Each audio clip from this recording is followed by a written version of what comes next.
Bonjour, bonsoir la famille congolaise. Tout dépend de l'heure à laquelle vous vous localisez géographiquement. Et comme on vous l'a toujours dit, nous sommes présents toujours quand il s'agit des sujets très sérieux. Et on a décidé dans le cadre de notre magazine Le Contrepoids de toujours intervenir quand c'est conséquent, quand c'est sérieux et quand il y a vraiment besoin d'une réflexion un peu plus profonde sur des sujets d'actualité ou des sujets qui dérangent la République. J'ai choisi aujourd'hui de vite fait expliciter un peu sur l'Église au Congo, l'Église catholique en particulier, et on va essayer un peu ensemble de voir ce qui se passe et donner aussi un point de vue et aider les autres aussi à réfléchir un peu davantage. Mais je vais rapidement aller en France, avec vous en France. 1789, c'est la Révolution française. Mais quand la Révolution française a pris l'ampleur, la Révolution française a attaqué deux établissements très puissants qui étaient les royautés et l'Église. Mais au lendemain de la Révolution française, vous savez que l'Église a été classée dans le sens où l'Église ne pouvait plus avoir un avis politique ou s'ingérer dans la vie politique. Pourquoi? Parce qu'elle a été de connivence avec les royautés. C'est-à-dire l'Église facilitait les royautés. Celui qui peut lire Le Prince avec Machiavel, il trouvera que l'Église a toujours été un pilier, soit des assises de royauté ou de la destitution des royautés. Donc l'Église a toujours joué un rôle prépondérant quand il s'agit des pouvoirs des républiques. Je reviens rapidement en RDC. La RDC se dit une structure démocratique. Alors, dans une structure dite démocratique, l'Église n'a pas pour vocation l'opposition, du tout. Parce que, restons dans le contexte de la démocratie. Tout le monde comprend la RDC comme une démocratie. Dans l'Église, dans ce contexte-là, doit se considérer comme le pilier parce que l'État et l'Église vont de connivence. C'est deux établissements très puissants, diffuseurs justement de normes et de valeurs. L'État s'occupe de l'instruction et l'Église s'occupe de l'intérieur de l'homme. Quand l'homme est instruit, l'homme a besoin d'une carapace, c'est-à-dire un corps qui va justement porter cette connaissance. Mais je questionne déjà l'Église parce que l'Église vient aujourd'hui nous relater de certaines choses pour expliquer comment est-ce que la gestion de la RDC est calamiteuse à ce point. Mais avant que je n'aille en détail, j'aimerais justement expliquer, poser aussi la même question à l'Église. Quel est le rôle de l'Église dans une société? Quand nous parlons d'une Église, nous voyons la communauté. Mais quand on parle du salut, on voit l'individu. Le salut est individuel. Mais quand nous parlons de l'Église, nous voyons la communauté. Quand nous parlons de la communauté, il y a beaucoup d'aspects dans la communauté que l'Église devrait en principe améliorer. L'Église a pour vocation aussi d'améliorer les conditions de vie des citoyens de la République. C'est une institution forte, très puissante, qui peut aussi justement par ses maigres moyens ou par ses moyens améliorer les conditions de vie des citoyens justement de cette dite République. Alors, je me dis, comment est-ce que cette Église, en temps normal,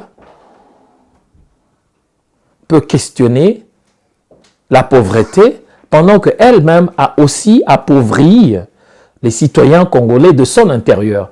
Nous voyons aujourd'hui assez de... Je crois que la RDC est un pays qui peut être parmi des pays qui ont assez introduit des intellectuels dans la sphère Afrique. Mais vous voyez, quand vous comparez l'intelligence congolaise, le nombre de diplômes congolais contre les développements à côté, vous allez voir que ça ne marche pas. Quand l'Église catholique vient faire des remarques justement à la société congolaise, on se dit, mais si nous avons un déficit du capital humain, c'est justement parce que de l'intérieur des citoyens congolais, rien n'est fondé, rien n'est soudé, rien n'est soutenu.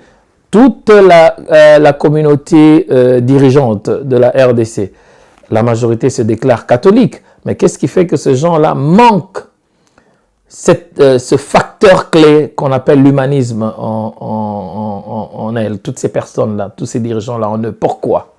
C'est justement parce que le nombre d'églises que nous avons au Congo, c'est étonnant, c'est effarouchant, c'est effarant de comprendre que le citoyen congolais est incapable, avec le peu qu'on puisse gagner, d'organiser sa société. Pourquoi? Parce que le fond, le cœur du Congolais n'a pas été justement tenu de manière qu'il se doit par cet établissement très puissant que nous appelons l'Église.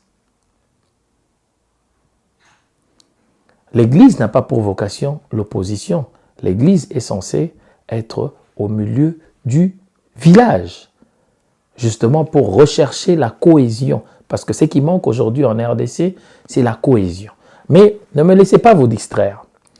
Nous sommes tous témoins de l'action des gestionnaires de l'Église catholique. Mais nous devons savoir que dans cette Église catholique, le cardinal peut tenir les rênes de cette institution, mais il ne retient pas le choix et les foi de tous ces chrétiens. Dans cette même Église, chacun est décidément libre d'aller dans tous les sens, dans le sens de leurs sentiments, dans le sens de leur coloration, dans le sens justement de leur obédience. Qui veut dire que le combat mené par cette Église en ce moment crucial, c'est un combat qui justement, nous allons rejoindre le président, qui déroute toute la communauté congolaise. Nous sommes véritablement déroutés par cette Église parce qu'elle a tendance à vouloir peindre une image X pour un tel et une image Z pour X qui n'est pas trop cohérent dans l'esprit même de cette dite Église. Les gens vont dire aujourd'hui que l'Église a soutenu les opposants congolais, pour ne pas dire l'UDPS, je ne suis pas membre de l'UDPS, dans le combat. Mais le combat que nous avions en RDC ont été spécifiés, ont été qualifiés. Nous avions la dictature en RDC, nous avions l'usurpation en RDC, nous avions l'occupation, nous avions l'infiltration. Et jusqu'à ce jour, parce que tout est ouvert, tout est disponible aujourd'hui, nous sommes tous témoins du niveau de l'infiltration, du niveau de l'usurpation en RDC, et qu'il y a un sérieux besoin que le Congolais se reconstitue en un bloc fort pour justement bouter hors d'état de nuire tous ses ennemis du Congo. Donc, quand nous suivons l'histoire en soi, nous allons voir que si nous nous sommes réunis avec l'Église catholique, c'est parce que nous avions un combat. Nous étions dans un combat. Mais j'ai toujours posé, je demande aux amis aujourd'hui, est-ce qu'il y a quelqu'un de très réfléchi qui peut me donner le nom du combat que mènent les ténors de l'Église catholique aujourd'hui?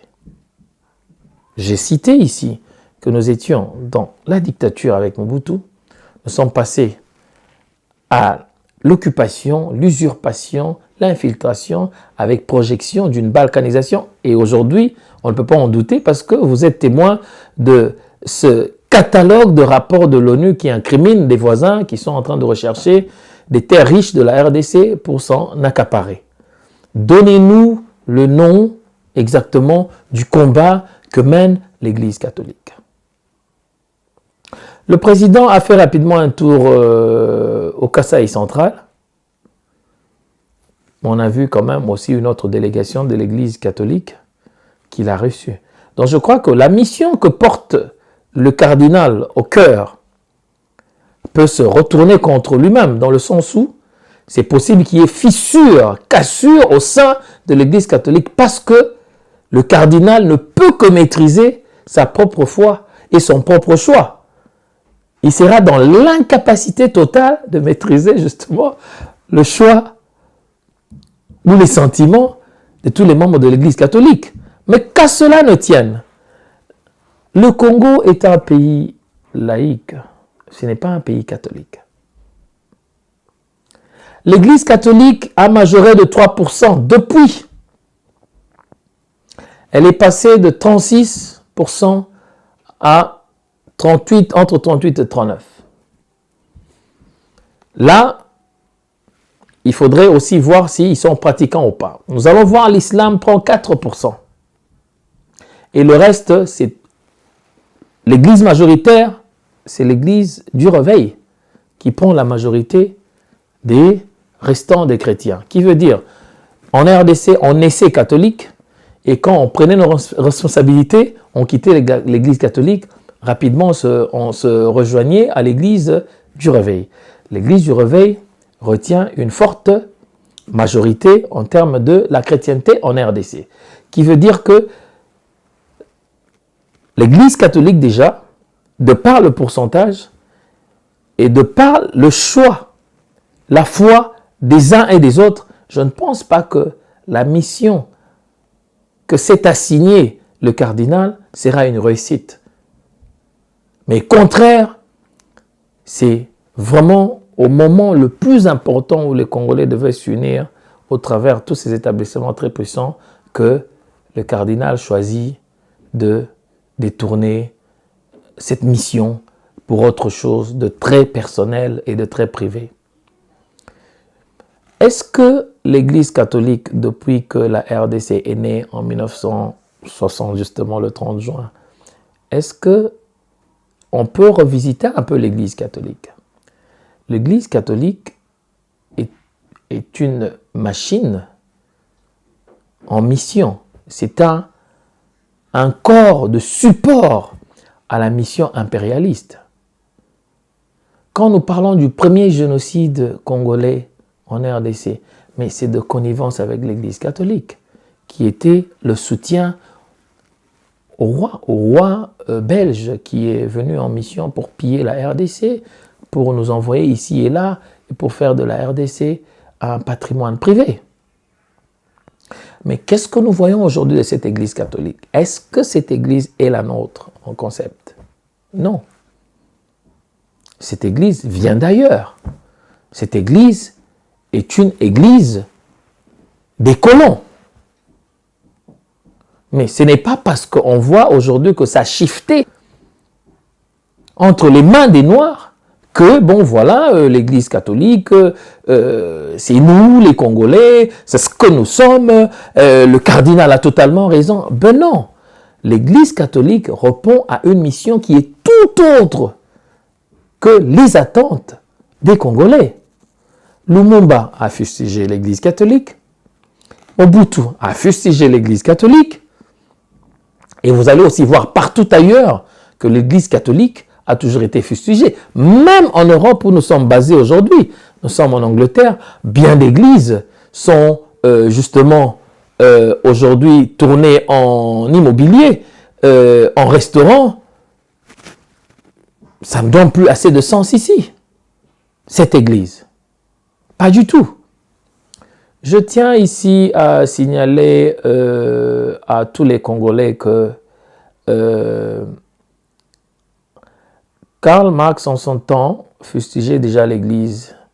Il disait ceci, que l'Église est une entité très importante au sein de la communauté parce qu'il faudrait qu'il y ait une institution capable de maîtriser le tempérament de l'homme parce que dans l'esprit de Karl Marx, l'homme est un animal et son instinct animal à tout moment peut toujours revenir. Alors le besoin de l'Église, c'était pour mater un peu les esprits. Mais c'était à une condition. C'est de là qu'il a prononcé le mot l'Église, la religion, c'est l'opium du peuple. Il se disait, bon écoutez, si nous gardons ces gens très longtemps apprivoisés par l'Église, nous serons incapables de construire ces républiques. Il faudrait qu'on fasse de ces citoyens un bloc, une unité de production de manière à ce que nous travaillions pour élever nos républiques.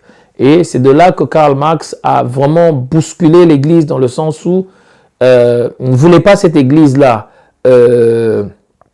qui apprivoisait les citoyens et pour ne s'en servir à rien à part la promotion de cette Église. Et aujourd'hui, ça a payé. Vous pouvez voir que ces sociétés sont émancipées, ils sont un peu plus avancés. L'Église, vous voyez, les Blancs ne sont pas religieux, les Blancs sont spirituels. ces pays d'où nous venons, ici d'où nous vivons, nos pays d'accueil, ce sont des pays qui se sont justement détachés de la religion. Ils sont plus spirituels que religieux. Mais quand nous renversons, quand nous descendons en Afrique, vous allez voir que nous sommes encore très religieux. Et pourtant, la religion, c'est du statisme. Il n'y a rien dedans. Vous voulez en savoir plus? Regardez ce qui se passe en Israël. Ce sont les Juifs, ce sont les Palestiniens. Les uns sont appelés les élus de Dieu. Les autres sont appelés les voisins de Dieu, les cousins de Dieu. Mais qu'est-ce qui se passe par là? Nazareth, ce n'est pas au paradis. Jérusalem, ce n'est pas au paradis. C'est au Moyen-Orient. Et c'est très chaud par là. Donc nous devons revisiter toutes ces institutions comme telle l'Église. Ça fait partie justement des entités qui doivent créer l'ADN congolais pour que le Congolais soit maintenant un individu qui se présente à travers le monde comme un citoyen responsable, conséquent et capable d'amener le changement d'abord pour son propre pays et contribuer aussi à travers le globe. Je crois que l'Église, pour le moment, est en train de fauter. Elle va à l'encontre de sa mission. Tant mieux, c'est un choix pour les autres, mais nous ne sommes appelés qu'à réfléchir pour voir dans le bon sens, dans le sens intellectuel, si réellement ce que fait l'Église aujourd'hui est bénéfique à la nation. Nous avons tous vu les images qui circulent, les photos d'acquaintances, des visites, des grandes réunions animées par le cardinal pour un besoin d'un individu. Je crois que nous savons tous qu'à partir des caprices de Genève, où l'opposition était en bloc, ils se sont disloqués à partir de Genève. Entre nous, si vous ne le savez pas, je vous informe que l'Église catholique a pris une part. L'Église catholique est partie avec le groupe de Fayulu et le groupe de Katumbi. Et voilà, vous pouvez le voir. Donc, l'Église a monnayé son choix. L'Église a monnayé sa foi. Donc, je ne pense pas que, déjà minoritaire, que la mission que mène le cardinal Ambongo va aboutir. Il va justement se heurter à un mur parce que si aujourd'hui on se dit qu'on mette l'Église du réveil dans la rue, qu'on mette l'Église kimbanguiste dans la rue, qu'on mette l'islam dans la rue, je ne pense pas que l'Église catholique fera mouche, comme on le dit. Bon, les amis, encore une fois, nous venons rapidement pour réfléchir, pour essayer de nous aider nous-mêmes à réfléchir davantage et voir comment est-ce que la RDC doit rester au centre. Et quand nous réfléchissons, c'est pour voir les avancées ou l'avancée de la République. Parce que quand la République avance, c'est quand on se retrouve. Et quand nous travaillons pour la République, c'est quand nous garantissons justement l'avenir de notre progéniture. J'insiste encore une fois que nous sommes dans une structure dite démocratique et la mission de l'Église n'est pas celle de l'opposition. Il y a un archibishop ici en Angleterre, je crois, Justin Welby, si j'ai le nom correct, qui a essayé d'émettre un commentaire seulement sur quelque chose qui était très important en Angleterre, qui parlait d'un système qu'on a essayé d'instaurer ici, des 0 heures contrat, 0 hours contract. Il a juste fait un commentaire pour dire que c'était inhumain. L'archibishop s'est vu destitué de ses fonctions. C'est juste une toute petite grâce de l'Église catholique que l'État congolais a juste une toute petite distance de la manier. Mais je crois que dans les jours à venir, il faudrait qu'on dresse l'Église catholique comme elle a été dressée au temps de la Révolution française. L'Église n'a pas de commentaires politiques à faire. Si nous étions dans un combat avec l'Église catholique, c'est justement parce que nous l'avons qualifié ici. C'était la dictature, l'usurpation, l'occupation et l'infiltration qui a été démontrée valablement aujourd'hui. Et si vous croyez que le cardinal a raison, nous insistons, donnez-nous le nom du combat que mène le cardinal Ambongo. Et puis, il faut dissocier l'Église catholique d'Ambongo et de l'abbé Cholet. C'est 2-3 choses qui sont très séparées. Parce que dans l'Église catholique, on trouve des gens qui sont à 200% pour le pouvoir en place et qui peuvent être peut-être majoritaires. Qui sait? Je vous remercie. Bonsoir chez vous. Et encore une fois, bonne fête. Et à très bientôt quand les choses seront encore plus importantes, qui auront besoin d'une intelligence particulière. Je vous remercie. C'est votre frère Christian Kabasele dans le contrepoids.